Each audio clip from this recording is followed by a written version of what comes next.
Um dia, há muitos, muitos anos, alguém começou a escrever no vazio de uma página em branco. Alguém que não conhecemos. Alguém que não sabemos se existe ou sequer se alguma vez existiu. Alguém que nunca vimos, mas em quem acreditamos. Perdão. Alguém em quem alguns de nós acreditam, outros não. A própria ciência ainda não conseguiu encontrar uma resposta para explicar o início de tudo. Passados todos estes anos, resta-nos acreditar ou não acreditar, decidir entre a crença e a descrença. Estamos restritos a esta dicotomia. Como é que tudo começou? Como é que a história começou? Os peritos dizem que não havia nada até então. Pergunto-me como será o nada, como será não existir, como será gerar vida a partir da não existência. Como é que a partir do nada criamos tudo? Eu não estava cá nessa altura. Aliás, nenhum de nós estava. Nós chegámos depois, muitos, muitos anos depois. Dizem-nos que fazia muito calor e que houve uma explosão e que foi aí que tudo começou.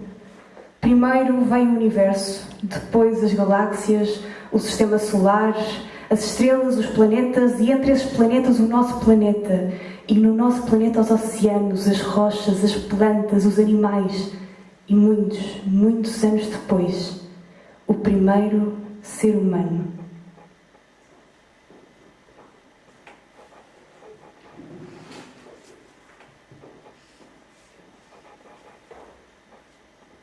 Quando eu era pequena, ofereceram-me um atlas do mundo.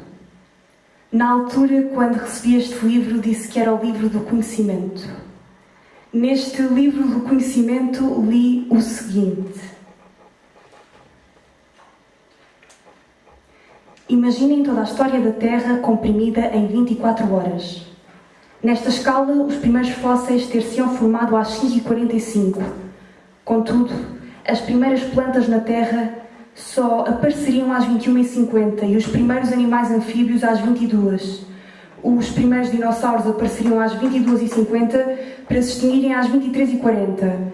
E nós, humanos, só apareceríamos nos 40 segundos antes das badaladas da meia-noite. Somos mesmo pequeninos. Há 300 mil anos que habitamos uma casa que já foi ocupada por outros seres vivos antes de nós e que foi construída há mais de 4 milhões de anos. Nesta curta existência, multiplicámos-nos. Da união de 2 corpos, tornámos 8 bilhões. Cultivámos, caçámos, descobrimos o fogo, construímos abrigos, casas, ruas, estradas, caminhos, povoações, aldeias, vilas, cidades. Inventámos a guerra e fizemos tratados de paz. Sobrevivemos apesar de tudo. Fomos perdurando no tempo e passando o testemunho entre gerações. Fomos permanecendo. Fomos ficando. Tão iguais, mas tão diferentes. Germinamos. Os mais velhos, semente dos mais novos. E os mais novos, fruto dos mais velhos. O progresso era o horizonte de todas as existências, escrevia Annie Ernaux, anos mais tarde.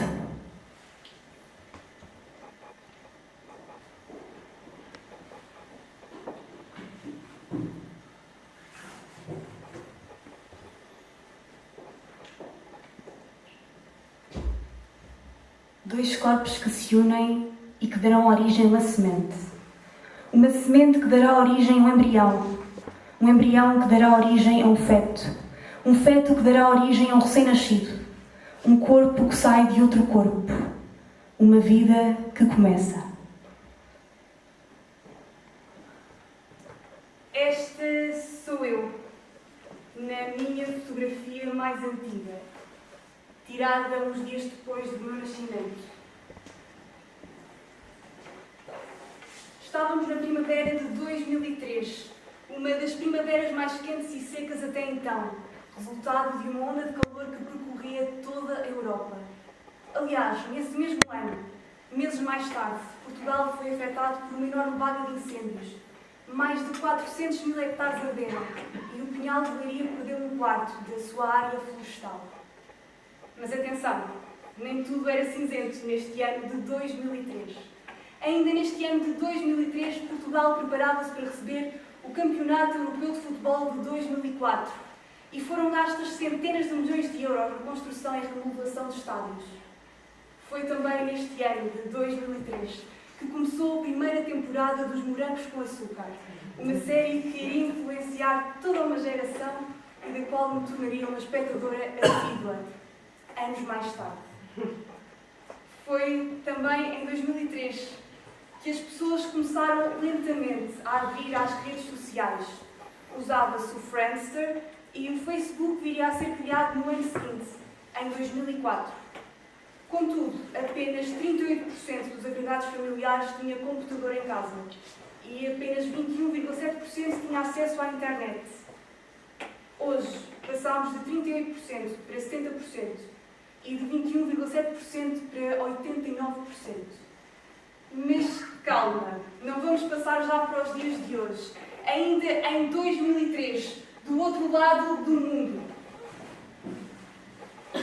a China preparava-se para enviar pela primeira vez um homem ao espaço, tornando-se assim a terceira nação do mundo a enviar um homem ao espaço.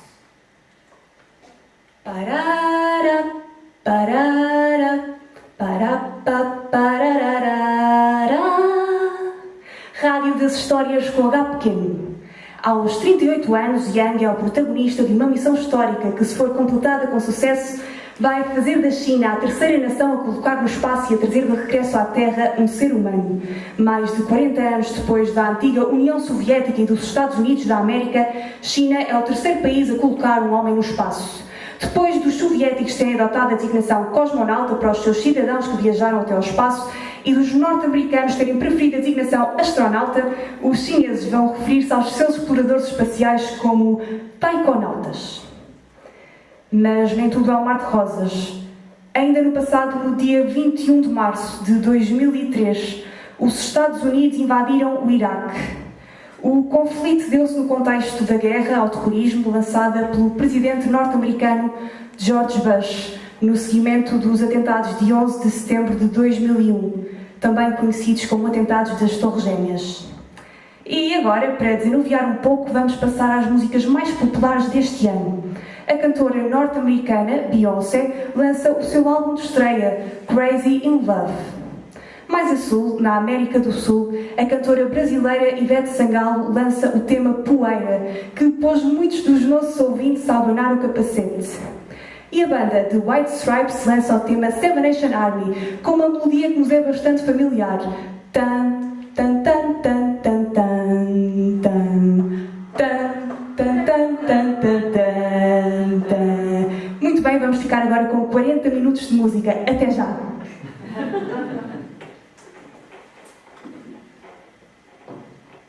Contam-me que quando eu estava na barriga da minha mãe, começava a dançar, começava a dar pontapés sempre que ouvia música. Eu sempre gostei muito de música. Lembro-me da minha mãe me cantar Gosto de ti desde o céu até à lua, e de meu pai me embalar com Há muito, muito tempo eras tu uma criança que brincava no balanço e ao piano. Lembro-me também que quando era pequena tinha o cabelo muito encaracolado e que inclusive se referiam a mim como a Mariana dos Caracóis. E lembro-me que me doía muito a pentear e que eu não queria ter o cabelo encaracolado, queria ter o cabelo liso. E cheguei mesmo a ter o cabelo liso anos mais tarde. E até tive uma franja feita pela minha mãe, que não correu muito bem. Mas isso vem depois. Vamos concentrar-nos na Mariana dos Caracóis. Aliás, vamos fazer um exercício. Vamos tentar recuar o mais que conseguirmos na nossa memória. Até onde conseguimos ir? Qual é a nossa memória mais antiga? Bom, eu vou começar. Tenho várias imagens soltas na minha cabeça. Algumas que talvez tenha criado com base naquilo que os outros contam sobre mim, outras que talvez sejam mesmo memórias minhas. E eu lembro-me de num dia de semana estar em casa dos meus avós, onde colecionei as minhas primeiras memórias. E não deviam ser mais do que 9 da manhã. Eu estava no corredor, a cozinha em frente, a casa de banho atrás, a sala de costura do lado direito e o hall de entrada do lado esquerdo. E eu não sei se a minha mãe me tinha ido levar à casa dos meus avós, ou se tinha passado a noite comigo, em casa dos meus avós, ou se me tinha ido visitar. Mas eu sei que ela estava a sair de carro para ir trabalhar. E eu estava sentada no corredor e ouço a minha avó a dizer: "Ah, bateu!" Bateu com o carro. E eu levantei-me e fui ver o que se passava, continuando a replicar a expressão da minha avó. "Ah, bateu! Ah, bateu!" Contam-me que quando eu era pequena trazia sempre uma mala. Aqui está a mala dela aqui, e um livro comigo. Contam-me também que eu não gostava de brincar. Eu lembro-me até da primeira vez que falei com pessoas da minha idade. Até então só tinha falado com adultos. O segundo ano da pré tinha começado há uns dias e eu disse para mim mesma: é hoje que eu vou começar a falar com crianças. E assim foi. Lembro-me que passei a maior parte da minha infância com adultos e que gostava de ouvir as histórias de infância que eles contavam e que gostava que a minha infância também tivesse sido assim, como a deles. E acho que foi a partir daí que comecei a criar nostalgia por um tempo que eu não vivi, mas que gostava de ter vivido. Mais à frente, quando andava na escola primária, o professor perguntou à turma o que é que cada um queria ser quando fosse grande. As raparigas queriam ser médicas. Os rapazes queriam ser jogadores de futebol. E eu queria ser cantora. Na altura, o professor disse que era uma profissão um bocadinho complicada. E eu lembro-me de ter ficado muito revoltada com esse comentário. Mais à frente, na adolescência, eu era completamente obcecada pelos Beatles. Eu lembro-me que até gostava que existisse uma máquina que conseguisse ler os meus pensamentos e que me permitisse mostrar a toda a gente que eu estava sempre, mas mesmo sempre, a pensar nos Beatles. Ao John Lennon, dos Beatles, também lhe perguntaram o que ele queria ser quando crescesse. E ele disse: feliz. Eu quero ser feliz. E disseram-lhe: não é bem isso, não percebeste a pergunta. E ele disse: não, vocês é que não percebem a vida. Sempre me identifiquei um pouco com o John Lennon. Aliás, eu lembro-me que tive uma fase em que escrevia em todo o lado: o sonho comanda a vida, citando assim António Gedeão.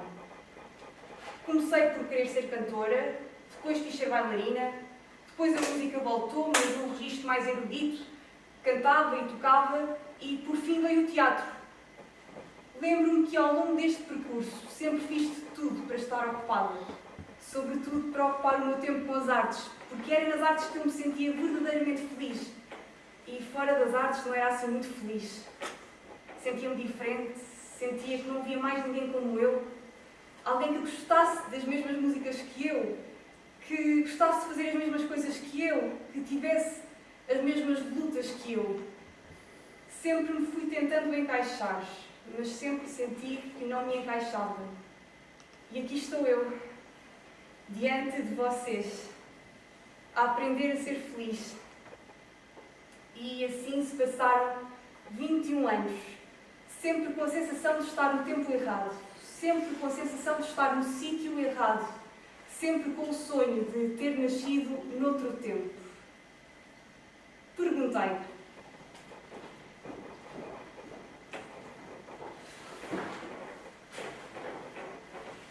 se pudesse escolher o dia do meu nascimento, qual seria a data? Em busca de uma resposta, lancei uma série de perguntas a um conjunto de pessoas que não nasceu no mesmo dia que eu. O meu objetivo com esta missão de entrevistar pessoas era conhecer outros tempos, tempos que eu não vivi, e, por outro lado, conhecer outras perspectivas sobre o tempo que eu vivi. Queria, através das histórias com H pequeno, conhecer a história com H grande e perceber em que momento dessa história ou dessas mesmas histórias eu gostaria de ter surgido. A minha missão começou pelo princípio. Começou por decifrar o nascimento.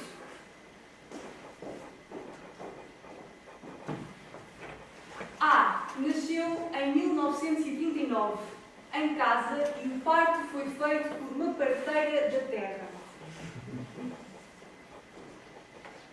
B nasceu em 1940, também em casa, e o parto também foi feito por uma parteira da terra. C nasceu em 1946. Adivinhem onde? Em casa. E quem é que fez o parto? Ora, muito bem. D nasceu em 1964. Em casa, mas neste tempo ia-se ao café da aldeia pedir para ligar para a cidade mais próxima, de onde viria uma parteira.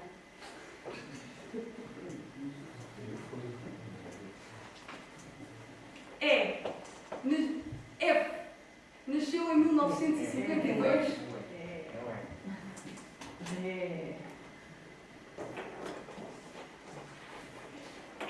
Nasceu em 1964, este sim, e o parto foi feito em casa por uma parteira que veio da cidade mais próxima. E foi o D que nasceu em 1952 e que até me contou outra coisa, que nasceu em casa e que até se lembra do nome da parteira. Chamava-se Dona Isaura. F nasceu em 1979 numa maternidade perto de Lisboa.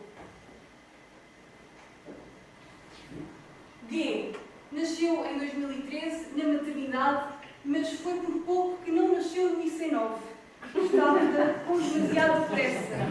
Nasceu enquanto o pai estacionava o carro. Feitas as apresentações, vamos prosseguir nesta viagem pela história. E por falar em tempo, vamos falar em espaço. Vamos falar de lugares, vamos falar de pessoas que povoam, que ocupam os lugares. Vamos falar de casas.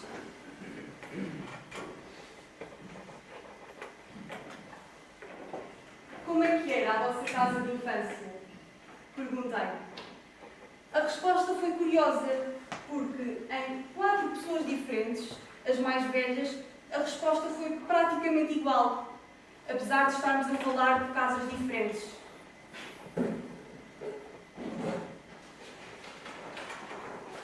Havia uma cozinha, uma despensa, um corredor, uma sala de estar, um quarto onde dormiam os pais e um quarto escuro, com uma cama onde dormiam todos os irmãos, que não eram propriamente poucos. Mas, e então e a casa de banho? Perguntei. A resposta deu-se através de muitas gargalhadas. Olha, está a perguntar se tínhamos casa de banho. Tínhamos, então não tínhamos casa de banho com água potável, com um jacuzzi. Olha, era uma maravilha, parecia o Palácio de Versalhes. Não tínhamos nada, era uma miséria. Ok, mas vocês tomavam banho todos os dias, ou quase todos os dias. Tomávamos. Então não tomávamos. Nós para tomar banho tínhamos de ir buscar água ao poço, puxávamos o balde com uma corda, puxávamos, depois punhamos a água dentro de um alguidar ou de uma bacia e era assim que a gente tomava banho. Ok, mas para ir à casa de banho mesmo, como é que era? Então, era lá para um canto. A gente vivia muito mal. Passavam fome. Olha, fartura é que não! Era uma sardinha para três, o rabo para um, o meio para o outro e a cabeça para o outro. Naquele tempo, cozinhava-se num forno a lenha. Só viriam a comprar o primeiro fogãozito a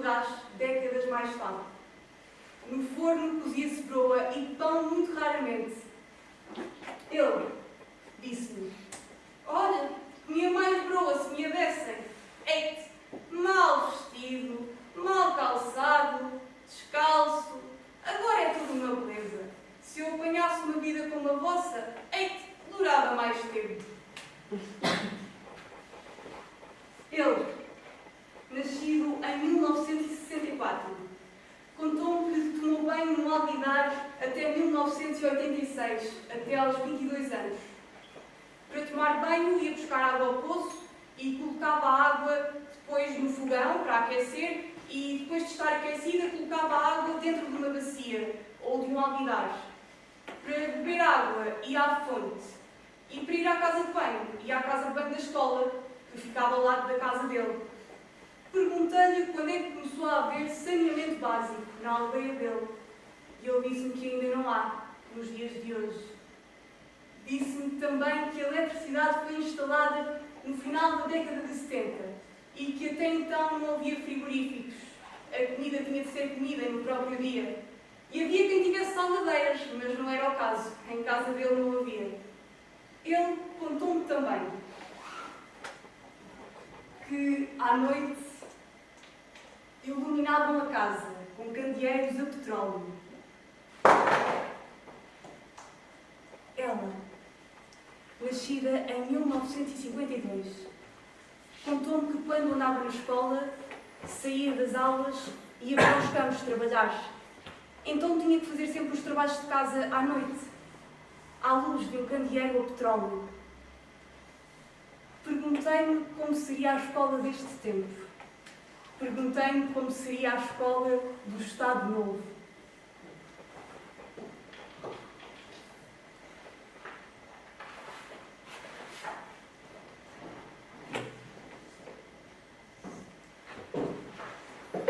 Na escola, aprendia-se a ler, a escrever, a fazer contas, decorava-se a tabuada, aprendiam-se os rios, as serras, as linhas de caminho de ferro, o hino, e aprendia-se também que Portugal não era um país pequeno. Aliás, até existia um mapa com esse mesmo nome.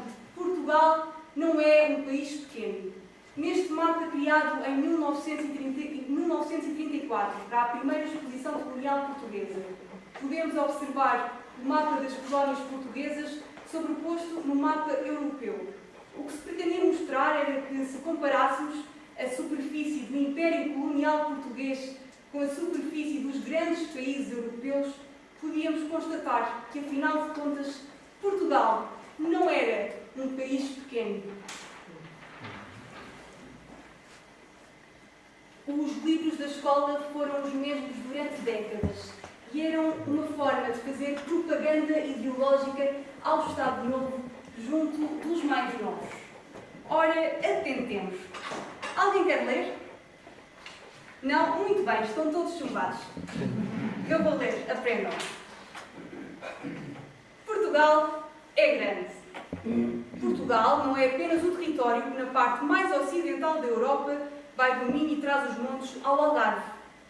Também são Portugal os arquipélagos da Madeira, Açores e Cabo Verde, que ficam onde? No Oceano.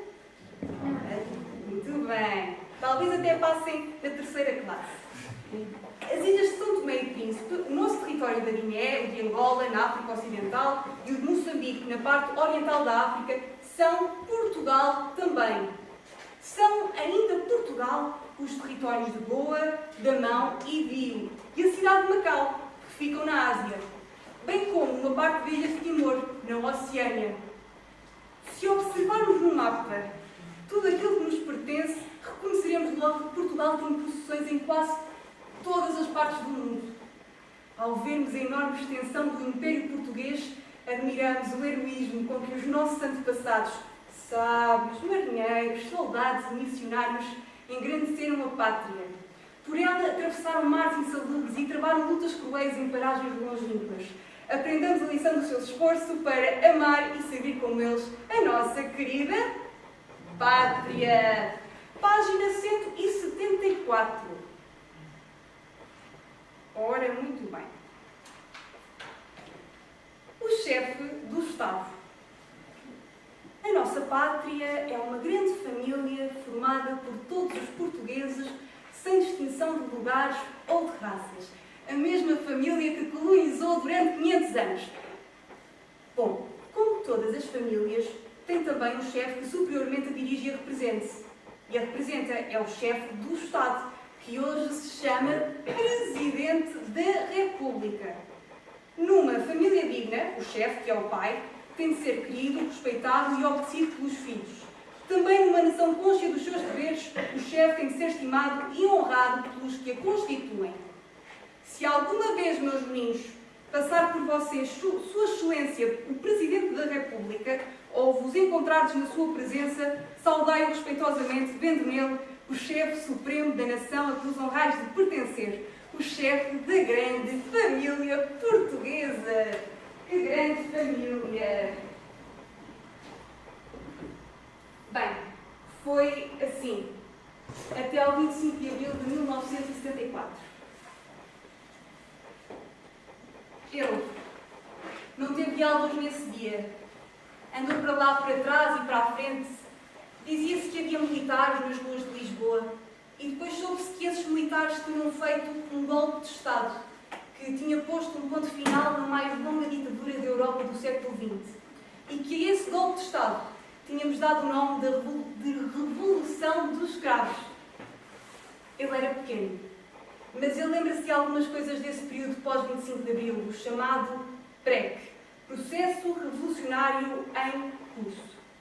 Em primeiro lugar, lembra-se que as pessoas começaram a falar mais à vontade e que havia mais contestação política e que até houve ocupações de terras. Mas isso não foi cá, foi mais para sul, lá para o Alentejo, é que os camponeses eram espezinhados pelos grandes latifundiários. E foram eles que ocuparam herdades agrícolas e distribuíram a terra por quem a trabalhava e que gritaram à cara dos patrões: vamos entregar a terra a quem a trabalha, e os fascistas comem o quê? Palha. Ele não se lembra de haver assim grandes manifestações e contestações de operários e camponeses na zona norte e centro do país. Mas ele lembra-se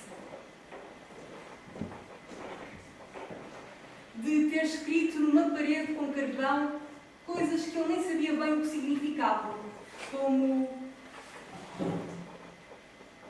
abaixo o fascismo. Ele lembra-se ainda que naquele tempo começaram a chegar à escola os filhos dos retornados que vinham das antigas colónias e que parecia que os retornados eram mais conservadores, que estavam mais ligados a partidos de direita, como o PPB, o CDS ou o Partido Cristão. Ele lembra-se também que havia quem tivesse medo da ação do Partido Comunista e que, à custa disso, houve o Verão Quente de 1975, onde aconteceram vários assaltos, ataques violentos e atentados bombistas a várias sedes de partidos de esquerda, sobretudo no norte do país. E foi por pouco que não entramos numa guerra civil.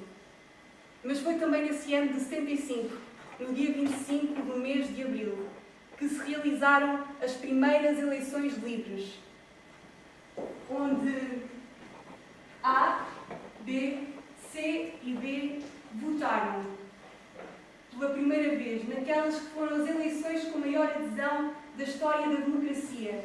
Mais de 91% da população saiu de casa para ir às urnas votar. Eles ainda não tinham nascido na altura. Eles os dois, ao contrário de A, B, C, D e E, dizem que a infância foi a melhor fase das suas vidas. Ela andava de bicicleta, jogava a bola no cerrado, descia ribanceiras em sacos de serrapilheira, brincava de sol a sol com a vizinhança, parava apenas para ir a casa almoçar, ouvia rádio, na televisão via séries como o Tom Sawyer ou o Duarte e Companhia, e na escola primária tinha aulas de português, matemática e meio físico. E no 5º ano foi para a telescola. No 5º ano. E também já passou pela telescola, embora uma telescola um pouco diferente, em 2020, no contexto da pandemia, quando estava no 1º ano. Ele diz que sente saudades de ser pequeno, porque não tinha de estudar. Na escola gosta de jogar à apanhada, jogar às escondidas, jogar futebol. Perguntei-lhe qual era o sítio preferido da geração dele. E ele disse que a geração dele gosta de estar em casa a jogar telemóvel. Pedi-lhe também para completar a frase: se eu pudesse voltar atrás. E ele disse: se eu pudesse voltar atrás, teria corrigido os erros que fiz nos testes. Anotei esta frase na minha memória. E esta frase fez-me associar com uma outra frase que eu sempre contestei. Passo a citar: se eu soubesse o que sei hoje, não teria feito tantos erros. Contraponho: se tu não tivesses cometido tantos erros, não saberias o que sabes hoje. Há quem diga que devemos conhecer a história para não cometer os mesmos erros do passado. E há quem diga: estudar história para quê? Estão todos mortos. Há quem olhe para a história com orgulho e há quem olhe para a história com desdém. Há quem tente inscrever a história e há quem tente apagar a história. Há quem escreva livros de história e há quem tente escrever a história com H grande através das histórias com H pequeno. Todos, porém, temos um aspecto em comum: contar a história de um ponto de vista. Sim, porque a história nunca é neutra, é sempre contada de um ponto de vista. Procurei perceber, junto dos meus companheiros de viagem, como é que cada um se relacionava com a sua própria história. Nisto, houve quem olhasse para trás e cantasse: ó tempo, volta para trás, traz-me tudo o que eu perdi, tem pena e dá-me a vida que eu já vivi.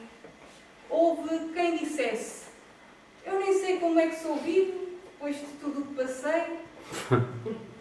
Houve também quem dissesse: tudo se passou e passou-se bem depressa.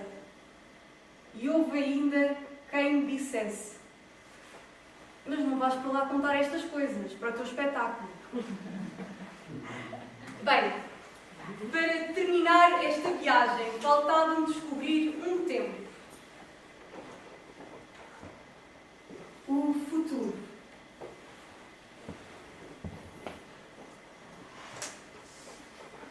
Nas entrevistas que fiz, fui perguntando às pessoas quais eram as suas perspectivas para o futuro. É assim, eu não sei se será para melhor ou para pior. O que eu sei é que há muito fascista e explorador em Portugal e que não devia de haver. Há muitos que querem acabar com o 25 de Abril e Deus queira que isso não aconteça. Perguntei também para onde viajariam caso pudessem viajar no tempo. Se eu pudesse viajar no tempo, ia para o futuro, porque o passado foi ruim como o raio. Portanto, se pudesse viajar no tempo, ia para o futuro. Portanto, eu acho que, ele, o mais novo, acho que ele ainda vai aprender a conduzir. Portanto, preocupa com as alterações climáticas. Portanto, será que as plantas, estão preparadas, para sobreviver a estes picos, de calor? Portanto, como é que imaginas o futuro? Catastrófico. Até já se fala da possibilidade de haver uma terceira guerra mundial. Não imagino um mundo bom. O mundo bom foi na minha infância. Aí sim as pessoas eram boas. Agora as alterações climáticas, as cheias, as ondas de calor, as guerras que há, estas ambições todas, não consigo imaginar algo bom. Vai haver fome, vai haver guerra. E se calhar vamos ter que passar por tudo isso, as coisas estão a evoluir nesse sentido. Quais é que são os teus sonhos para o futuro? Ser rico, feliz e com saúde. Ok, e como é que imaginas o futuro? Muitas guerras. Então o futuro vai ser triste. É isso? Provavelmente. Preferes o passado ou o futuro? Os dois tiveram guerras. Ele, apesar de tudo, também vê coisas boas no futuro, como a evolução da medicina, da tecnologia. Acredita que no futuro as casas vão ser muito grandes e que os portões vão ser ainda maiores e que os telemóveis vão ser melhores.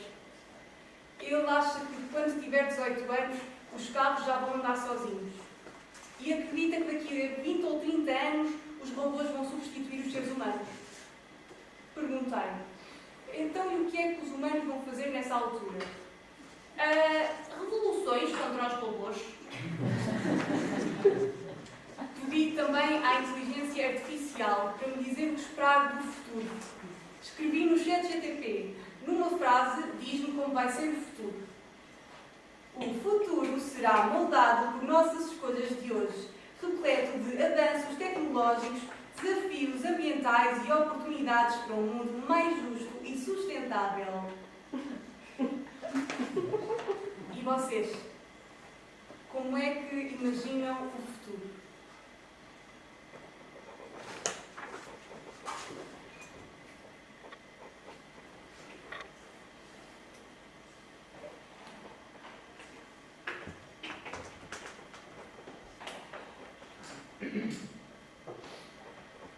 Confesso que nunca estou no presente. Estou sempre a pensar no futuro, embora não consiga realmente imaginar como vai ser o futuro. Assusta-me pensar no desconhecido. Como é que será? Viveremos num mundo melhor, num mundo pior? Haverá espaço para todas e para todos?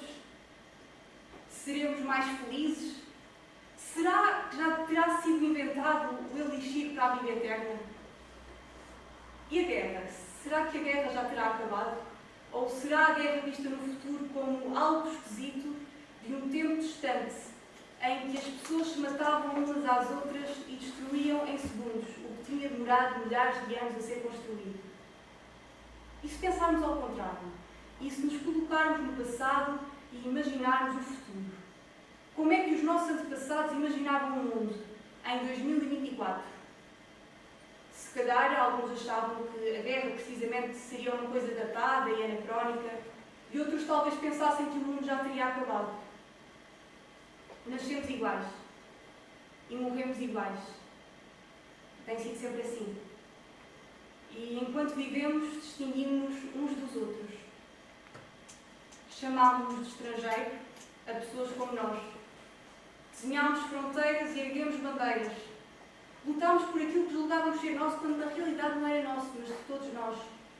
Resistimos às tempestades, ao calor e ao frio, aos terremotos e aos incêndios, e reerguemos-nos sempre. E o que não nos matou tornou-nos mais fortes. Já passámos por tanto. Já inventámos tantas histórias. Histórias com H grande, histórias com H pequeno. Já percorremos tantos quilómetros nesta nossa viagem. Já escrevemos tantas páginas na nossa história. Pergunto quantas ainda nos restam escrever. Qual será o caminho mais bom? O caminho para trás, para o passado, para o início de tudo? Ou o caminho para o fim? Para o futuro? Para o fim de tudo? Para a frente? Cessam-me as respostas, sobram-me as perguntas. No fim de tudo isto, só me resta exclamar, citando Zé Mário Branco: o que eu andei para aqui chegar.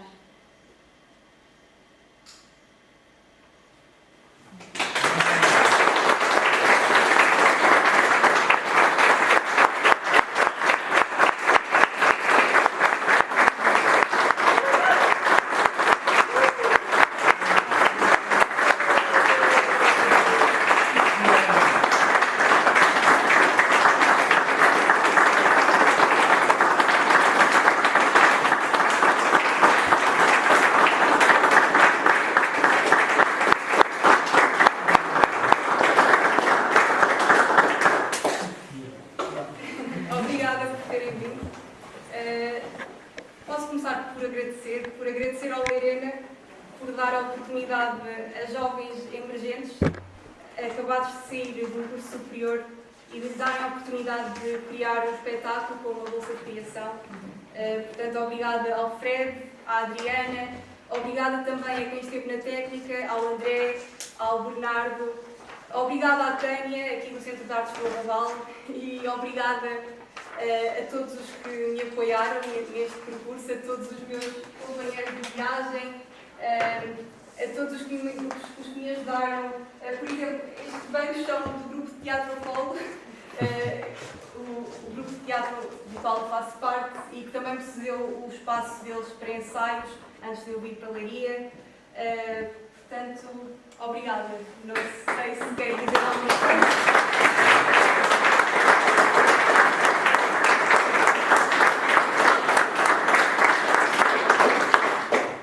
Para quem quiser, podemos estar agora aqui 5 minutinhos. Se quiserem colocar alguma questão a Mariana sobre o processo, como é que foi o processo de criação. 5 minutinhos para podermos aqui poder saber mais sobre o que criaste. Se quiseres, já sabes. Se não, coloco duas perguntas. Eu tenho uma pergunta. Posso? Claro. Olá, Mariana, Olá, não é? sim. Eu sou a Helena e queria-te perguntar qual é o motivo que te levava a sentir-te fora do tempo em que vivias. Porque é que te interessavas pelos tempos que contavam, pelas coisas que viveram nessa altura que não eram as que tu vivias? O que é que te levava a fazer sentir-te sempre fora da caixa? Então, eu sempre senti que tinha gostos um bocadinho diferentes e um exemplo muito claro é o exemplo da música. Eu era louca pelos Beatles, eu estou sempre a ouvir Zé Mário Branco, Zé Afonso, Fausto, Sérgio Godinho, e isso não é comum na minha faixa etária ou na minha geração, e sempre senti falta de encontrar pessoas que partilhassem dos mesmos interesses que eu, porque eu acho que sinto que a maior parte das coisas que eu gosto de fazer acabo muitas vezes por fazer sozinha, por não haver pessoas da minha idade que também gostem de fazer essas coisas. E sempre, não sei, sempre me fascinou muito o antigo, sempre gostei de ir desarrumar as gavetas das minhas avós e isso assim, e usar roupa antiga. E pronto, não sei porque é que eu sou assim, eu não sei. Fiz um espetáculo também para tentar pesquisar um bocadinho nesse sentido. E não sei, uma hipótese que levanto é eu ter passado uma grande parte da minha infância só com adultos. Só quando fui para a pré é que soube que havia pessoas como eu, pequenas, e pronto, é isso, continuo à procura. Sim. Parabéns, Mariana. Eu vi que a minha família não sabíamos ao que é que nos ia. Fez-me pensar realmente no nosso percurso, o que já vivemos, o que podemos viver. E uma expressão que eu utilizo diariamente é temos que viver o agora, aproveitar o hoje e viver o agora. Acho que realmente vai-nos a pensar muito o que é que já vivemos, o que é que vai acontecer, o futuro, não é? Preocupa-me, mas o viver agora, acho que é o mais importante, é aproveitar o dia ao máximo, viver o agora. Sim, parabéns. Obrigada. Eu, enquanto ia preparando o espetáculo, eu lembro-me de, a dada altura, ter contactado com uma frase que eu até citei, que é que o progresso era o horizonte de todas as existências. E eu lembro-me até de ter visto um espetáculo em que diziam qualquer coisa desse género, em que diziam que, no fundo, o que nós procuramos é que cada geração seja melhor que a anterior. Mas, no entanto... No entanto, parece que temos um bocadinho a tendência de dizer que no nosso tempo é que era bom e não sei, apontar sempre o dedo às gerações mais jovens, tipo, não sei, eu sinto que se calhar as pessoas mais velhas fazem isso comigo, mas eu se calhar também acabo por fazer isso com os mais novos. Eu no meu tempo, com a tua idade, já fazia isso, já ia sozinha para a escola. E pronto, também sinto que o meu processo também reflete um bocadinho sobre essa ideia, sobre esta luta que parece que